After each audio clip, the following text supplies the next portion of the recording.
नमस्ते, welcome to heat happy energy amount tarot. चलिए आज एक थर्ड पार्टी रीडिंग करते हैं। आपके पर्सन और थर्ड पार्टी के बीच में क्या चल रहा है, क्या एनर्जीज हैं, क्या सच में प्यार है वहां पे या कोई दूरियां हैं। अम, सिर्फ टाइम पास कर रहे हैं। तो देखते हैं। देखिए, पहली एनर्जी है एट ऑफ सॉर्ड्स की। इस समय इन दोनों के बीच में ठीक है, एक एक रिलेशनशिप में है या जो भी कनेक्शन है, पर एक तरह से जैसे फंसा हुआ फील कर रहा हो कोई। एट ऑफ सॉर्ड्स की वो एनर्जी है।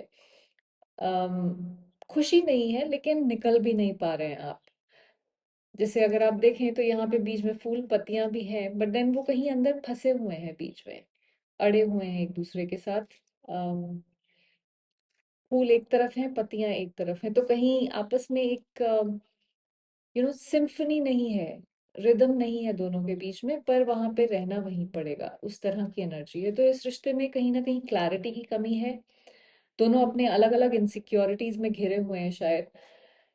कुछ बातें करने क्लियर करने की जरूरत है, लेकिन हो सकता है कोई डर, सेल्फ डाउट कुछ तो है जिसकी वजह से कोई भी आगे नहीं बढ़ रहा है। जैसे एक ट्रैप्ड एनर्जी है जहाँ पे बातें ना तो आगे बढ़ रही हैं, ना पूरी तरह से टूट रही हैं। ऐसा लगता है कि जैसे दोनों किसी इमोशनल कंफ्यूजन में जी रहे हैं, एक जगह स्टक हुए पड़े हैं, जहाँ सच्चाई से नजर मिलाना मुश्किल हो रहा है। उस तरह की एनर्जी है। आपके पर्सन की एनर्जीज थर्ड पार्टी के लिए क्या फील करते हैं, वो है व्हील ऑफ फॉर्चून। देखिए, ये इमोशनल इनकंसिस्टेंसी है, जहाँ पे एक बार 1 मिनट को आप ऊपर हैं, 1 मिनट को आप नीचे हो गए। कभी लगता है कनेक्शन है, कभी लगता है सब कुछ ही बेकार है, फिजूली है यहाँ पे। सो कार्मिक साइकिल का हिस्सा हो सकता है, जो इंसान सीखने के लिए जिंदगी में आता है, रहने के लिए नहीं आता है। उस टाइप का कनेक्शन ये लग रहा है मुझे। कभी कभी इनको लगता है कि रिश्ते का डायरेक्शन उनके हाथों में ही नहीं है, ये जैसे सब कुछ डेस्टिनी है, भगवान के भरोसे छोड़ा हुआ है, उस तरह की सोच कभी कभी आती है। सो आपके पर्सन खुद भी श्योर नहीं है कि वो क्या महसूस कर रहे हैं यहाँ पे। कभी लगता है ये रिश्ते में कुछ है, कभी लगता है सब कुछ बेकार हो गया है। इमोशनल रोलर कोस्टर है। और इनका दिल कहीं कंफ्यूज्ड है यहाँ पे। सो ऊपर नीचे चल रहा है फीलिंग स्पेस में। अगर ये रीडिंग आपको लगता है आपसे रेजोनेट करती है तो सब्सक्राइब जरूर करिएगा। Four of swords. देखिए, इस रिश्ते में सबसे ज्यादा एक्साइटमेंट की कमी है यहाँ, लेकिन शायद एक कंफर्ट जोन भी बन गया है। ऑल्दो मतलब ऐसा कुछ नहीं है कि बहुत अच्छा लग रहा है यहाँ पे, पर देन बस बैठे हुए हैं, सर पे छत है, बाकी जो भी चल रहा है चल रहा है, उस तरह की एनर्जी है। इनका दिल अभी किसी हीलिंग के फेज में है और किसी नए डिसीजन के लिए मेंटली रेडी नहीं हो रहे हैं अभी। हो सकता है कि एग्जॉस्टेड हैं और अभी सिर्फ चाहते हैं कि बस मैं शांति चाहिए, बस और कुछ नहीं चाहिए, कुछ नहीं करना है मुझे, उस तरह की एनर्जी है। अम, चाहे वहां पे स्पार्क हो रिश्ते में ना हो, वहां पे कनेक्शन हो ना हो, पर अभी मेरे को कुछ करना नहीं है, हिलना नहीं है। सो ये रिश्ते का जो एक अ, बंधन है, ये प्यार से ज्यादा कहीं ना कहीं कंफर्ट पर या एग्जॉस्शन पर टिका हुआ है। आपका पर्सन जो भी है ये इमोशनली एक्टिव नहीं है, कहीं ना कहीं डिस्कनेक्ट है इनकी तरफ से। बस सब कुछ एज इट इज चल रहा है, और ये इनकी अभी की डिजायर है कि जो जैसे है उसको वैसे ही रहने दो, मुझे किसी को कुछ करना नहीं है। Two of pentacles.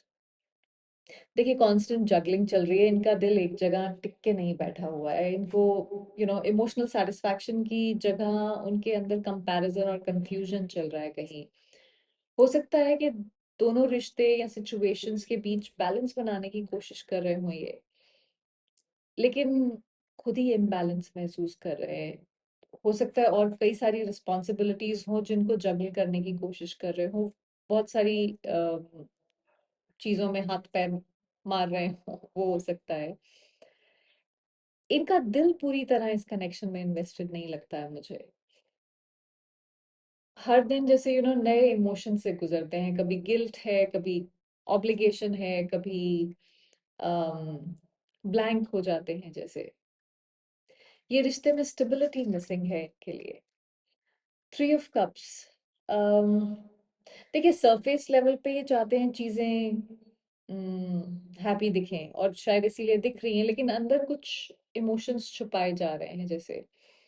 शायद ये connection social circle, comfort, societal pressure, एक कैजुअल बॉन्ड पर बना हुआ है जैसे। इनका दिल किसी और जगह भी इंगेज हो सकता है, और ये उनके एक्शंस में रिफ्लेक्ट नहीं हो रहा है।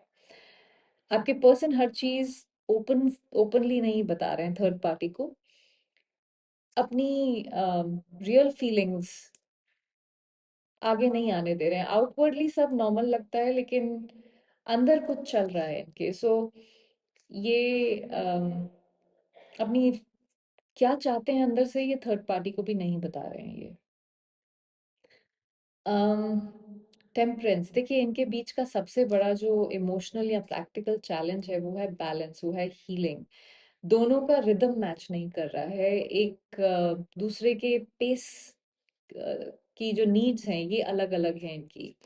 इमोशनल इम्बैलेंस है, और हो सकता है एक इंसान ज्यादा एफर्ट्स डाल रहा हो, दूसरा इंसान डिटैच्ड हो इस समय इस कनेक्शन में। कम्युनिकेशन थोड़ी सी अगेन शांति है वहां पे, जैसे फोर ऑफ सॉर्ड्स की भी एनर्जी थी, वो कम्युनिकेशन थोड़ी सी कम है यहाँ पे। लेकिन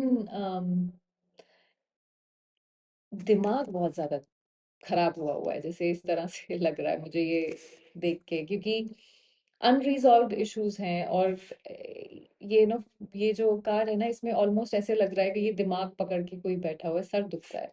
सो अनरिजॉल्व्ड इश्यूज हैं ये रिश्ते में। ठीक है वाली एनर्जी ज्यादा है, खुश है वाली नहीं है।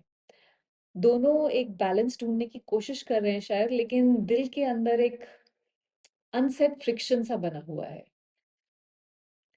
पेज ऑफ सॉर्ड्स, देखिए क्लैरिटी और कंसिस्टेंसी चाहते हैं, लेकिन इनका अपना ट्रस्ट थोड़ा सा शेकी हो सकता है। अम, ये जो थर्ड पार्टी है ये आपके पर्सन से चाह रही है कि शायद यू you नो कुछ ट्रस्ट बिल्ड करने की जरूरत है तुम्हें, उस तरह की एनर्जी है। शायद आपके पर्सन को एनालाइज कर रही हो, टेस्ट कर रही हो कि क्या करेगा मग इंसान, अगर मैं ऐसे करूं तो क्या करेंगे, वैसे करूं तो क्या करेंगे।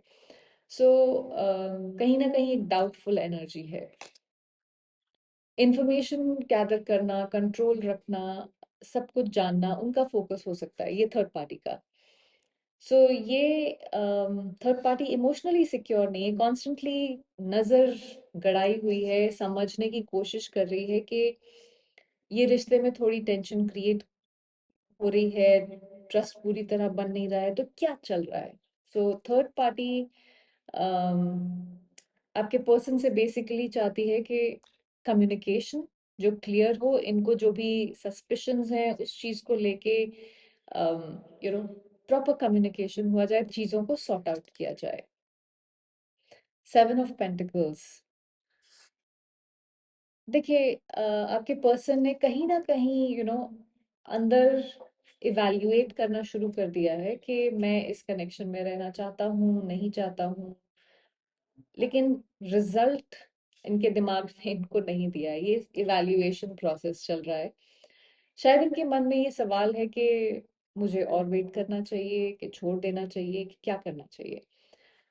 फोकस इनका है कि क्या वर्थ है इन्वेस्ट करने के लिए, यहाँ पे इन्वेस्टमेंट वर्थ है कि नहीं है, कितना करना चाहिए। और ये कनेक्शन जैसे इस पे उनको पूरी तरह से जैसे भरोसा नहीं है, कंफ्यूज्ड हैं कि रिश्ते में आगे कुछ मिलेगा इनको जो इनको चाहिए इस रिश्ते से या नहीं। तो एग्जिट का थॉट इनके मन में आया है, लेकिन अभी कोई फाइनल कदम नहीं उठाया है इन्होंने, या कोई डिसीजन नहीं लिया है। इवैल्यूएशन, जैसे कि मैंने कहा। थ्री ऑफ सॉर्ड्स, देखिए वो इस कनेक्शन, आपके पर्सन जो है वो इस कनेक्शन में फ्यूचर उनको लगता है कि डिसअपॉइंटमेंट, पेन, इमोशनल फ्रैक्चर होगा। यहाँ पे एक इमोशनल कंटेंटमेंट जो वो शायद सीख कर रहे हैं वो नहीं मिलने वाली है उनको। इन्होंने हो सकता है पहले भी इस रिश्ते में कोई हार्ट ब्रेक, या डिसअपॉइंटमेंट फेस की हो, उसका अ, उसी का जो एक जैसे फ्लैश इनको अपनी इंट्यूशन में दिखता है कहीं, फ्यूचर के बारे में होपफुल नहीं लग रहे हैं, उनका दिल ऑलरेडी जैसे फील कर रहा है कि आगे कहीं ना कहीं कुछ दर्द यू नो फील होगा। सो दिल कहता है कि इस रिश्ते में लॉन्ग टर्म स्टेबिलिटी या लॉन्ग टर्म कंटेंटमेंट नहीं है, क्योंकि वो शायद जानते हैं कि इवेंचुअली कोई ना कोई हर्ट होगा यहाँ, और या हो सकता है दोनों हर्ट होंगे, लेकिन अभी भी वो इस ट्रस्ट ट्रस्ट के साथ इस ट्रूथ के साथ सामना इसका नहीं करना चाह रहे हैं, इस सच का सामना नहीं करना चाह रहे हैं बेसिकली। सो इसीलिए वो इस रीवैल्यूएशन एनर्जी में है। टेन ऑफ वॉन्स, देखिए ये जो थर्ड पार्टी है ये एग्जॉस्ट हो चुकी है, इनको लग रहा है कि यही सारी रिस्पॉन्सिबिलिटी उठा रहे हैं। मतलब वो थोड़ा सा फ्रस्ट्रेशन वाली भी एनर्जी है कि मैं ही मतलब गधा मजूरी करे जा रहा हूँ या करे जा रहे हूँ। आपके पर्सन से एक्सपेक्ट कर रहे हैं, उन्हें लगता है कि यू नो सिर्फ मैं ही एक्सपेक्टेशंस पे फुलफिल करने में लगा हुआ हूँ, ये लगी हुई हूँ। सो लव से ज्यादा ऑब्लिगेशन और स्ट्रेस की एनर्जी है यहाँ पे। थर्ड पार्टी के ऊपर प्यार से ज्यादा प्रेशर इस समय बना हुआ है, इस कनेक्शन का। उनके एक्सपेक्टेशंस हो सकता है थोड़े से बढ़ गए हों, लेकिन इमोशनल रिटर्न मिल नहीं रहा है आपके पर्सन से, तो ये रिश्ता दोनों के लिए कहीं ना कहीं इमोशनली हैवी हो गया है जैसे। एक कुछ कन्फेशंस लेते हैं आपके पर्सन के थर्ड पार्टी के लिए।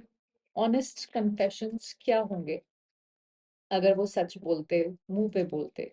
We are living two separate life, so वो उनको यही बोलते कि यू नो हम दोनों अलग अलग जिंदगियां जी रहे हैं, हम दोनों एक दूसरे की जिंदगी का एक हिस्सा नहीं है, हम क्यों ही हैं साथ में?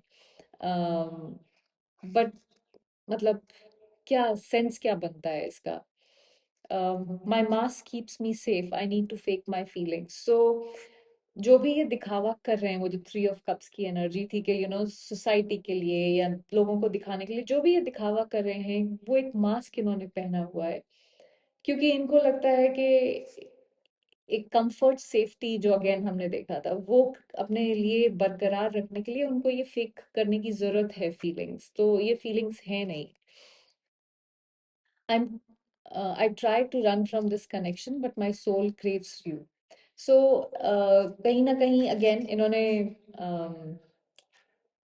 कोशिश की कि मैं यहाँ से निकल जाऊं, और फिर वो सेवन ऑफ पेंटिकल्स की एनर्जी आ जाती है, जहाँ पे अगेन वो कनेक्शन में जो कंफर्ट उनको मिल रहा है, जो सेफ्टी उनको मिल रही है दुनिया को दिखाने के लिए जो है, वहां कहीं आके ये अटक जाते हैं। देखिए ये सब ठीक है, आप अम, आपको किसी का सेकंड प्रायोरिटी बनने की जरूरत नहीं है, आप कोई थर्ड व्हील नहीं है। अगर किसी रिश्ते में क्लैरिटी नहीं है, तो उसका रीजन ये भी हो सकता है कि आप उस रिश्ते से थोड़ा सा आगे बढ़ चुके हैं, आपका प्यार सच्चा था, लेकिन आपकी हीलिंग उससे ज्यादा इम्पोर्टेंट थी, और शायद इसलिए ये डिस्कनेक्ट या डिस्टेंस आप दोनों के बीच में इस समय आया है। अपने दिल की आवाज सुनिए, जो भी वो आपको बोलना चाहता है। मैं ये नहीं बोल रही हूँ कि आपको इस पर्सन के लिए वेट नहीं करना चाहिए, या आप इस पर्सन को छोड़ दीजिए, पर जो आपका दिल तोड़ता है उसको आप तभी एक्सेप्ट करिए जब आपको लगता है कि ये दोबारा साइकिल रिपीट नहीं होगा। जो आपको इवॉल्व कर सकता है उस स्टेज पे जब ये इंसान आए, जब आपको आपके साथ कदम से कदम मिला के चलने को तैयार हो, तभी उसको एक्सेप्ट करिए, वरना ये ड्रामा ही अगर ये इंसान करता रहेगा तो फिर ये कब तक चलेगा ना। सो आई होप इससे आपको कुछ क्लैरिटी मिली हो। Thank you for watching.